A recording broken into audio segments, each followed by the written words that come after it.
最近依然有议员提案，希望设台语实验小学。不过，县政府讲这实验学校数量已经进步，所以无法度办一个台语小学。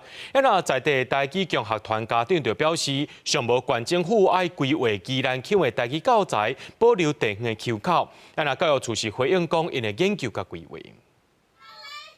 台湾各地拢有一寡特殊的地方腔，比如宜兰腔的老卵会读作老卵，也若酸酸软软会讲酸酸软软。最近宜兰有县议员提案，希望设立台语实验小学。不过宜兰县府以公办民营的实验学校名额已经满额的理由，表示无法度过来加设台语小学。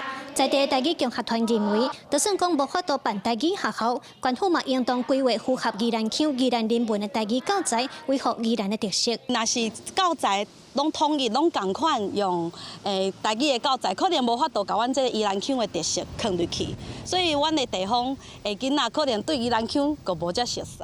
我就希望咱有宜兰腔的教材，这个宜兰腔真正是爱好好啊保存，这是种传统的物件，所以真正有希望，迄个宜兰腔的教材当继续传落来。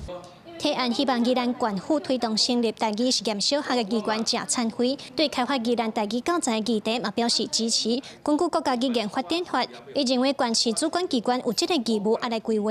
绝对因是主管机关嘛，所以讲因有权利来做这个工作。宜兰腔是上珍贵的啊，如果若无这无延续落，后届无宜兰腔啊啦，后届拢国语啊。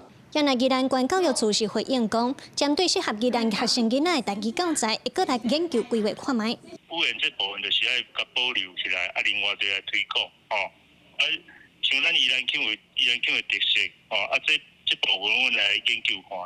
另外，议员谢灿辉嘛要求县府若准无法度办台语小学，嘛应当先对全班来试办。教育处是回应讲，目前主要是以原地的台语教学，也有定进是台湾台语计划落去做，嘛有定期去学校了解辅导台语教学的情形。教育处表示，已经尽力落实台语的生活化，目前无设立全班的拍算。记者卢尚如、郑俊尧宜兰报道。